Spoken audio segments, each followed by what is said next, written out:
जो संपूर्ण जगत को आनंद प्रदान करने वाले तथा भोग और मोक्ष देने वाले हैं, उन लक्ष्मीपति भक्तवत्सल देवकीनंदन श्री कृष्ण को मैं प्रणाम करती हूँ। एकादशी के जागरण और मत्स्योत्सव की विधि एवं महात्म्य।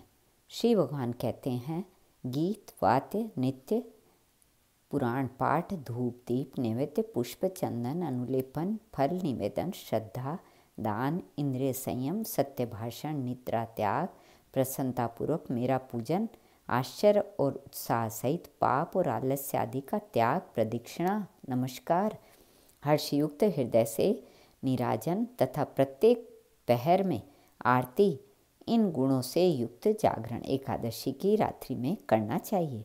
जो इस प्रकार भक्तिपूर्वक जागरण करता है वह पुनः इस संसार में जन्म नहीं लेता। यदि कोई कथावाचक मिले तो एकादशी के जागरण में पहले पुराण पाठ की व्यवस्था करनी चाहिए। जो अविद्य एकादशी के दिन रात में मेरे लिए जागरण करते हैं, उनके बीच में मैं प्रसन्न होकर नित्य करता हूँ। जो एकादशी की रात में जागरण करते समय दीपदान करता है, वह एक एक निमेष में गोदान का फल पाता है। जो जागरण में मेरे लिए कपूर और गूगल मिलाया हुआ धूप देता है, वह अपने लाखों जन्मों की पाप राशि को भस्म कर डालता है। मेरे लिए जागरण करते समय जो भक्तिपूर्वक पुराण की पुस्तक बाँचता है, वह मेरे समीप निवास करता है।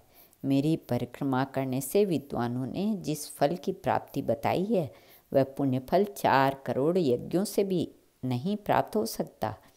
जो जागरण काल में मेरे बाल चरित्रों का पाठ करता, वह कोटि सहस्र युगों तक श्वेत द्वीप में निवास करता है। जो रात्रि में गीत और विष्णु सहस्रनाम का पाठ करता है, वह उसके साथ जागरण करने से वेद और पुराणों में बताए हुए सभी पुण्य फलों को पाता है। जो मन वाणी और क्रिया द्वारा जागरण करते हैं, उनकी मेरे लोक से किसी प्रकार भी पुनरावृत्ति नहीं होती। बहुत पुत्रों के उत्पन्न होने से क्या लाभ? एक ही गुणवान एवं भक्त पुत्र हो तो एकादशी के जागरण से समस्त पूर्वजों को तार दे। जो मेरे द्वारा कहे हुए जागरण के महात्म को भक्तिपूर्वक पढ़ता है, वह 100 पीढ़ियों का उद्धार कर देता है। अनजान में या जानबूझकर जो पातक किया गया है, पूर्व जन्म में और इस जन्म में ही जिस पाप राशि का संचय किया गया है, एकादशी के जागरण से उस सब का नाश हो जाता है। चतुरानन, जो द्वादशी के इस महात्म को पढ़ता अथवा सुनता है, वह सब पापों से शुद्ध होकर सनातन गति को प्राप्त होता है। द्वादशी व्रत के प्रभाव से सदा धर्म पर बुद्धि स्थिर रहती है। मेरे प्रति अत्यंत निर्मल भक्ति का उदय होता है और मनुष्य को पाप नहीं लगता। मार्गशीर्ष शुक्ल पक्ष की द्वादशी तिथि में विद्वानों को प्रातःकाल विधिपूर्वक मत्स्योत्सव मनाना चाहिए। उसकी विधि इस प्रकार है। मार्गशीर्ष मास की दशमी तिथि को मन और इंद्रियों को संयम में रखते हुए बुद्धिमान पुरुष देव पूजन के पश्चात विधिपूर्वक अग्नि स्थापन करे। उसके बाद शंख चक्र गदा किरीट तथा पीताम्बर धारण करने वाले सर्व लक्षण लक्षित मुझ प्रसन्न वदनारविंद गोविंद का ध्यान करके हाथ में अर्घ लिए जल ले और मुझे सूर्यमंडल में स्थित जानकर उस हाथ से जल से अर्घ दे। उस समय इस प्रकार प्रार्थना करनी चाहिए, कमल के समान नेत्रों वाले भगवान अच्युत, मैं एकादशी को निराहार रहकर दूसरे दिन भोजन करूँगा। आप मेरे रक्षक हो। तदंतर रात्रि में मेरे विग्रह के समीप बैठकर विधिपूर्वक ओम नमो नारायणाय इस मंत्र का जप करें। एकादशी के प्रातःकाल किसी स्वच्छ जल वाली समुद्रगामिनी नदी के समीप जाकर अथवा दूसरी किसी नदी या तड़ाग के समीप पहुंचकर आगे बताए जाने वाले मंत्र से वहाँ की मिट्टी ले। उत्तम व्रत का पालन करने वाली देवी संपूर्ण भूतों को धारण और पोषण सदा तुमसे ही होता है। इस सत्य के प्रभाव से तुम मेरे समस्त पापों को छुड़ाओ।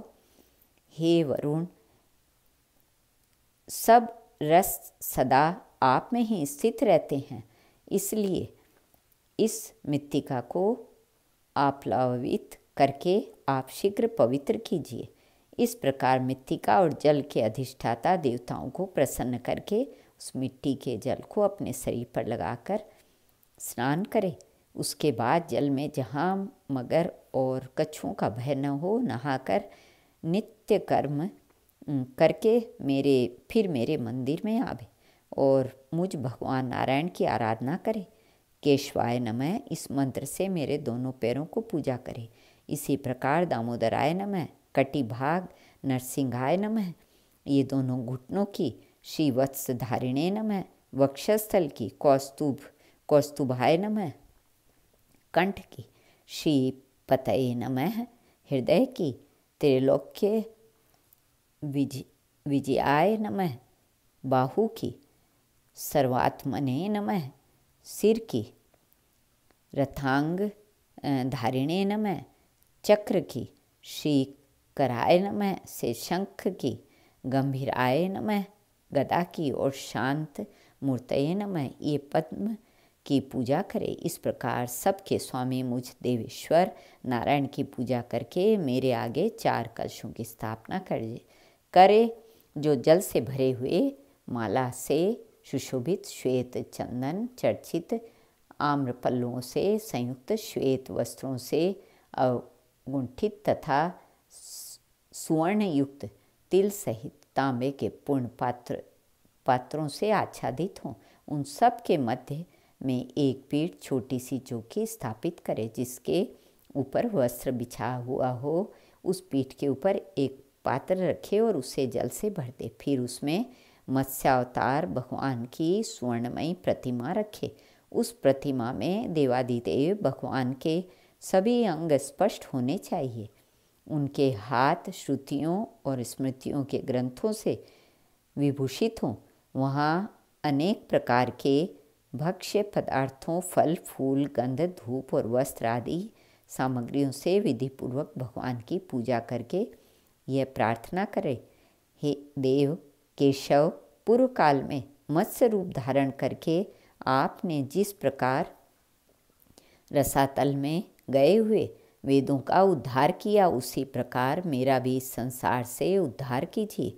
ऐसा कहकर भगवान के आगे जागरण करे।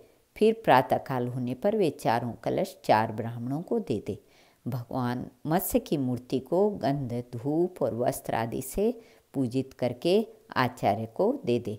जो मनुष्य इस विधि से मत्स्योत्सव करता है और भक्तिपूर्वक इस उत्तम द्वादशी व्रत को सुनाता है, वह सभी पातकों से छूट जाता है।